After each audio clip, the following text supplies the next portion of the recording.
Welcome to new lesson. So कल तक हमने देखा था कि कैसे हम ऑन पेज एसईओ कर सकते हैं। हमने काफी सारी चीजें देखी थी उसके अंदर।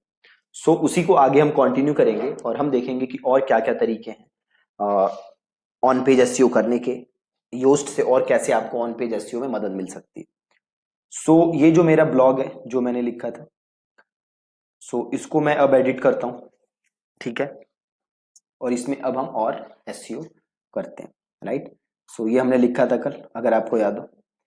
अब आपको करना क्या है, अब आपको नीचे काफी सारी चीजें दिख रही होंगी, राइट। तो सबसे पहले हम जाते हैं रीडेबिलिटी। अब देखो रीडेबिलिटी में यहां पे काफी सारी चीजें आ रही हैं। सबसे पहले ट्रांजिशन वर्ड्स। अब देखो ये सारी चीजें ग्रीन है, राइट। ग्रीन का मतलब है कि काफी अच्छा हमने अपना आर्टिकल लिखा है, राइट। अब अगर आपका कंटेंट ग्रीन नहीं आ रहा तो आपको अपने कंटेंट में चेंजेस करने हैं ताकि वो ग्रीन हो, राइट। अब ये ग्रीन जो है ये सिंपल ये सजेस्ट करता है कि आपका कंटेंट कितना रीडेबल है, ठीक है। और कंटेंट जितना ज्यादा रीडेबल होगा, अब सपोज करो आपने कंटेंट लिखा और जो आपका यूजर है उसे आपका कंटेंट समझ ही नहीं आ रहा, तो फिर आपके कंटेंट का फायदा क्या है ना। सो मेक श्योर कि आपका कंटेंट रीडेबल हो, इजी टू अंडरस्टैंड हो। अगर कोई 7th grade 8th grade 6th grade का बच्चा भी आपका कंटेंट पढ़े तो उसे सारी चीजें इजीली समझ आ जाए, राइट। आप देख सकते हो यहां पे सारी चीजें ग्रीन, पैराग्राफ लेंथ बिल्कुल अच्छी है, सब हेडिंग डिस्ट्रीब्यूशन भी अच्छी है क्यों हमने H1 टैग H2 टैग ये सारी चीजें बना दी थी, है ना। तो सारी चीजें अच्छी हैं। तो अब आप चेक कैसे कर सकते हो कि आपका कंटेंट रीडेबल है कि नहीं है। देखो यहां से तो पता चल ही जाएगा। दूसरी एक चीज है जो आप यूज कर सकते हो वो है hemingwayapp.com, राइट। एक वेबसाइट है hemingwayapp.com। आपको सिंपल यहां पे जाना है और अपना कंटेंट आपको यहां पे जाके पेस्ट करना है। तो से ये मैंने लिखा है, मान लो ये कंटेंट है, इसको मैंने किया कॉपी, यहां पे किया मैंने पेस्ट, ठीक है। अब ये देखो आपको बता रहा है कितना रीडेबिलिटी क्या है। तो ग्रेड 8 ये कह रहा है कि जो ग्रेड 8 का बच्चा होगा वो मेरा कंटेंट समझ सकता है, राइट। हमें अब इसे कोशिश करना है कि हम इसे और इजी बनाएं। जैसे ये कह रहा है यहाँ पे कि 1 of 5 sentence is hard to read, ये कह रहा है ये जो येलो में है ये हार्ड टू रीड है। तो आपका गोल है कि आप इसको और इजी बनाओ, ठीक है। इस ऐप का नाम है hemingwayapp.com। तो जो ये हार्ड टू रीड है उसे आपको इजी टू रीड बनाना है ना। तो जो भी ये प्रॉब्लम आपको बता रहा होगा वो आपको इंप्रूव करना है और उसको आपको यूज करना है, ठीक है जी। तो यहां से तो सिंपल आपका ये रीडेबिलिटी का हो जाएगा, है ना। अगली चीज वापस एसईओ पे आओ और सबसे पहले देखो यहां पे एक चीज है फोकस की फ्रेज, ठीक है। फोकस की फ्रेज का मतलब होता है कि भैया ये जो आपका कंटेंट है इसका फोकस कीवर्ड क्या है, राइट। तो हमारा फोकस कीवर्ड है जैसे गेन वेट, ठीक है। तो आपको यहां पे बताना है कि भैया मेरा फोकस कीवर्ड है ये गेन वेट, ठीक है। तो मैंने वो बता दिया यहाँ पे फोकस कीवर्ड, आपको भी अपना फोकस कीवर्ड बताना है। अब थोड़ा आपको नीचे आना है, देखो यहाँ पे एसईओ एनालिसिस कर रहा है keeping in mind gain weight, जो मेरा कीवर्ड है उसको लेके, ठीक है। अब इसके नीचे आओगे तो देखो बड़ी सारी चीजें ये बता रहा है, आपको ये सारी चीजें देखनी है और जो चीज सही नहीं है उसे सही करना है। तो सबसे पहले की फ्रेज इन स्लग, राइट। हमारा की फ्रेज क्या है, गेन वेट, है ना। अब ये कह रहा है कि जो हमारा स्लग है, स्लग इज, इसको एडिट करोगे तो ये हमारा स्लग है,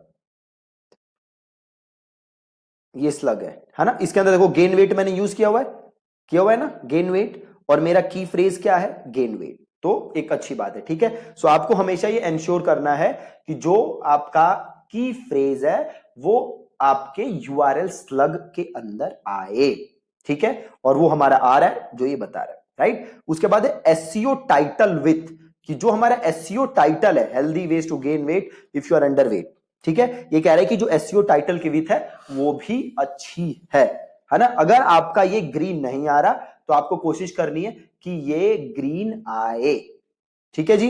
अगली चीज टेक्स्ट लेंथ। अब देखो यहां पे थोड़ा सा कॉन्ट्रेडिक्टरी चीज है। ये टेक्स्ट लेंथ कह रहा है कि भैया आपके यहां 310 वर्ड हैं तो आपकी टेक्स्ट लेंथ अच्छी है, राइट। पहले मैंने आपसे बात की थी कि गूगल के अकॉर्डिंग आपके ब्लॉग की लेंथ कितनी है, आपके पेज की लेंथ कितनी है, ये उतना मैटर नहीं करती, राइट। गूगल का गोल ये नहीं है कि आपका जो पेज है वो 10,000 वर्ड का हो, ठीक है। गूगल का गोल क्या है कि जो यूजर के सवाल है उसका जवाब आपका वेब पेज सही तरीके से दे। अब अगर वो जवाब देने के लिए 10,000 वर्ड लगते हैं, देन 10,000 वर्ड का आपको लिखना है। अगर उसका जवाब देने के लिए 500 वर्ड लगते हैं तो आपको 500 वर्ड का लिखना है, राइट। तो ये कह रहा है कि टेक्स्ट लेंथ अच्छा है, सो ठीक है, हम आगे बढ़ जाएंगे। प्रीवियसली यूज्ड की फ्रेज, ये कह रहा है कि भैया क्या ये की फ्रेज आपने किसी और ब्लॉग पीस के लिए यूज किया है, हमारे केस में है नहीं। अब देखो यहां पे एक बहुत इंपॉर्टेंट चीज है, वो है duplicate content, right. Google hates duplicate content. अगर आपके वेबसाइट पे मल्टीपल ब्लॉग्स हैं जिनमें सेम चीज के बारे में बात हो रही है, तो ये गूगल के लिए एक अच्छा सिग्नल नहीं है, क्योंकि अल्टीमेटली आप कर क्या रहे हो, आप सेम टॉपिक को रीपर्पस करके, रीफ्रेज करके अलग अलग ब्लॉग बना रहे हो, राइट। अब यूजर एक्सपीरियंस का इससे अच्छा होगा कि खराब होगा? मान लो मैंने आपकी वेबसाइट पे आया, मैंने एक ब्लॉग पढ़ा, वो किसी टॉपिक के बारे में था, मैं दूसरे ब्लॉग पे गया, वो भी आपने घुमा फिरा के सेम चीज लिखी होगी, है ना। तो मेरा यूजर एक्सपीरियंस क्या होगा, वो खराब होगा। यूजर को लगेगा यार क्या कर रहा है ये बंदा, सेम टॉपिक को घुमा फिरा के बोलता रहता है, right. So you have to ensure कि आपका कंटेंट डुप्लीकेट ना हो, और यहां पे ऐसा पहले नहीं हुआ, तो एक अच्छी चीज है। अगला है की फ्रेज डेंसिटी, कि जो मेरा की फ्रेज है, राइट, यहां पे क्या था हमारा, था की फ्रेज गेन वेट, है ना, वो कितनी बार अपीयर हो रहा है ब्लॉक में। हमारा 4 टाइम हो रहा है और यहां पे आ रहा है ग्रेट है, अच्छा है। अगर ये ग्रीन ना हो तो आपको और जगह अपने की फ्रेज यूज करने हैं जब तक ये ग्रीन ना हो जाए, ठीक है। अगली चीज आउटबाउंड लिंक्स, कि क्या हमने जो हमारा ये ब्लॉग है उसमें आउटबाउंड लिंक डाले हुए हैं, ऐसे लिंक जो कि दूसरी वेबसाइट्स पे जाके ओपन होते हैं। तो यहाँ पे लिंक आ रहा है ना, सो दैट्स गुड। आपको आउटबाउंड लिंक डालने हैं। आउटबाउंड लिंक डालने से क्या होता है कि एक तो आप किसी सोर्स को कोट कर रहे हो, तो आपकी भी क्रेडिबिलिटी बढ़ती है। फॉर एग्जाम्पल सपोज करो मैं एक कंटेंट बनाता हूं और इसमें मैं कोट कर रहा हूं WHO को, एम्स को, तो इससे क्या होगी, मेरे जो ब्लॉग है उसकी क्रेडिबिलिटी बढ़ेगी, क्योंकि जो मैं नंबर्स बता रहा हूं वो ऐसे इंस्टीट्यूट्स के नंबर है, ऐसी अथॉरिटीज के नंबर है, ऐसे ऑर्गेनाइजेशंस के नंबर है जो कि काफी ज्यादा ट्रस्टेड है, राइट। तो आपको आउटबाउंड लिंक्स यूज करने। अगली चीज की फ्रेज इन टाइटल, ठीक है। The exact match of the key phrase appearance but not at the beginning. देखो ये कह रहा है कि भैया देखो आपका जो की फ्रेज है वो क्या है, गेन वेट। ये कह रहा है कि भैया देखो की गेन वेट जो है आपका यहां अपीयर तो हो रहा है बट बिगिनिंग में नहीं हो रहा।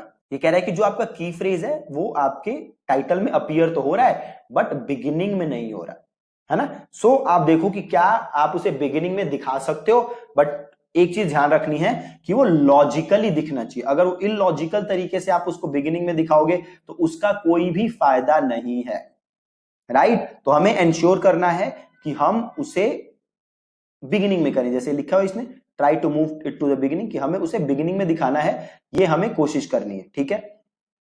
अगली चीज है इमेज ऑल्ट एट्रीब्यूट्स, राइट। अभी हम इमेज एसईओ के बारे में मैं किसी और वीडियो में आपको बताऊंगा, तो इसको अभी के लिए मैं स्किप कर रहा हूं। अगली चीज देखो क्या है, की phrase in subheading, use key phrases और synonyms in your higher level subheading. अब ये कह रहा है कि यहां पे हमने सब हेडिंग्स बनाए थे, देखो ये बनाए, राइट। अब हमें क्या करना है कि हमें जो अपना की फ्रेज है उसे सब हेडिंग में भी यूज करना है, प्लस हमें उसके सिनोनिम्स भी यूज करने हैं, ठीक है। कि हमें उसका की फ्रेज जो है हमें सब हेडिंग्स में भी यूज करने हैं और हमें उसके सिनोनिम्स भी यूज करने हैं। अगली चीज देखो क्या कह रहा है, मेटा डिस्क्रिप्शन लेंथ। देखो यहां पे हमने मेटा डिस्क्रिप्शन लिखा ही नहीं है, तो हमें मेटा डिस्क्रिप्शन लिखनी है, ठीक है, वो तो हमें लिखेंगे। अगला की फ्रेज इन इंट्रोडक्शन, कि ये जो हमने स्टार्ट किया है अपना ब्लॉग, यहां पे हमारा की फ्रेज नहीं आ रहा, तो हमें यहां भी की फ्रेज यूज करना है। अगली चीज है इंटरनल लिंक्स, कि हमें अपने वेब पेज के, अपने वेबसाइट के अलग अलग वेब पेजेस का लिंक भी यहां पे देना है, राइट। तो अब देखो, अगर ये जो कह रहा है, जो जो एससीओ योस्ट कह रहा है, अगर आप ये सारी चीजें कर लोगे तो आपका ऑन पेज एससीओ एकदम एकदम परफेक्ट हो जाएगा। राइट तो क्या क्या चीजें हैं एग्जैक्टली जिनको आपको ध्यान रखना है? तो सबसे पहले तो आपका जो की फ्रेज है वो स्लग में आना चाहिए, यूआरएल में आना चाहिए। अगला जो आपके एसईओ का टाइटल है वो सही होना चाहिए। अगला क्या है, जो आपके लेंथ है ब्लॉग की वो सही होनी चाहिए। अगली चीज क्या है कि जो आपका की फ्रेज है वो कभी यूज ना किए हो। अगली चीज क्या है कि जो आपका की फ्रेज है वो कई बार ब्लॉग में अपीयर होना चाहिए, उसकी डेंसिटी सही होनी चाहिए। अगली चीज क्या है कि की फ्रेज का लेंथ अच्छा होना चाहिए। अगली चीज क्या है कि आपके ब्लॉग के अंदर आउटबाउंड लिंक्स होने चाहिए, अथॉरिटी साइट्स को आप लिंक करो। अगली चीज क्या है कि जो आपका की फ्रेज है वो आपके ब्लॉग के टाइटल में भी दिखना चाहिए। अगली चीज क्या है कि आपको अपने इमेज का एसईओ करना है। अगली चीज क्या है कि आपको जो अपना की फ्रेज है वो सब हेडिंग्स में यूज करना है, प्लस आपको सिनोनिम्स यूज करने हैं। अगली चीज है आपको जो आपका मेटा डिस्क्रिप्शन है वो अच्छा लिखना है, उसकी लेंथ सही होनी चाहिए। प्लस जो आपका की फ्रेज है वो आप जब ब्लॉग स्टार्ट करोगे तो उसके इनिशियल 100 वर्ड्स के अंदर आना चाहिए। प्लस अगली चीज क्या है, इंटरनल लिंक्स, आपको इंटरनल लिंक्स यूज करने हैं। ठीक है, तो आपको इन सारी चीजों का ध्यान देना है, तो अपने आप आपका ऑन पेज एसईओ बिल्कुल बिल्कुल बिल्कुल परफेक्ट हो जाएगा। ठीक है, हमने कैसे टैग हमने लगा के देखे थे, प्लस हमने लिंक भी देखा था कि हम कैसे लिंक कर सकते हैं चीजों को। ठीक है, सो ये आपको सारी चीजें करनी है, फिर आपका ऑन पेज एसईओ एकदम ऑन पॉइंट एकदम परफेक्ट होगा। ठीक है जी, that's it from this video.